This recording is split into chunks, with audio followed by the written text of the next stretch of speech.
अस्सलामुअलैकुम वरहमतुल्लाहि वबरकातुह।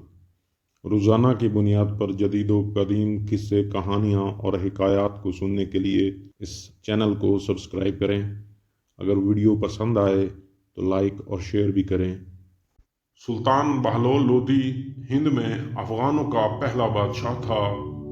उसी की वजह से काफिलों के काफिले अफ़गानिस्तान से हिंद में आए।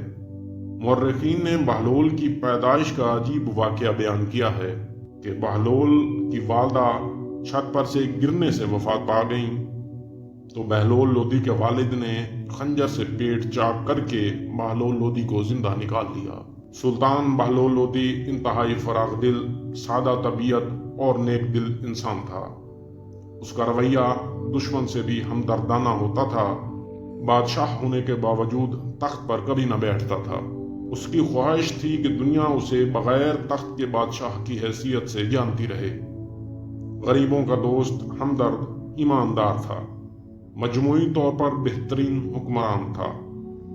उसे कभी जंगों से फुर्सत मिलती तो तामीर व तरक्की के कामों पर तवज्जो देता।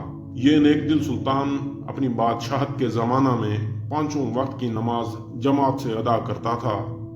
शरीयत की पाबंदी का बेहद ख्याल रखता था।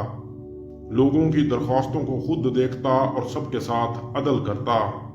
दरबार में तख्त पर ना बैठता और ना उमरा को अपने सामने खड़ा होने देता। उसके अमीरों या लश्करियों में से कोई बीमार हो जाता तो उसकी अयादत के लिए जरूर जाता। अगर किसी को उससे रंज पहुंच जाता तो उसके पास जाकर माजरत खा होता। मैदान जंग में जाने से पहले 2 रकात नमाज पढ़ता।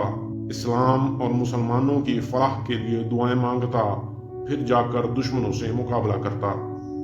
अपनी तख्त नशीनी के बाद जब पहली मर्तबा जुमा की नमाज पढ़ने जामा मस्जिद गया तो खतीब ने खुतबा पढ़ने के दौरान अफगानियों का ये कहकर मजाक उड़ाया कि सुबहान अल्लाह, ये भी अजीब कौम पैदा हुई है।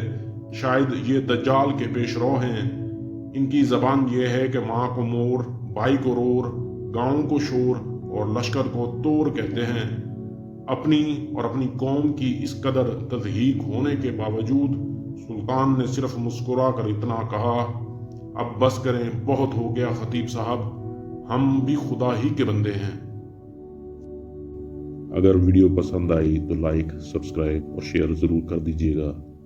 अल्लाह हाफिज़।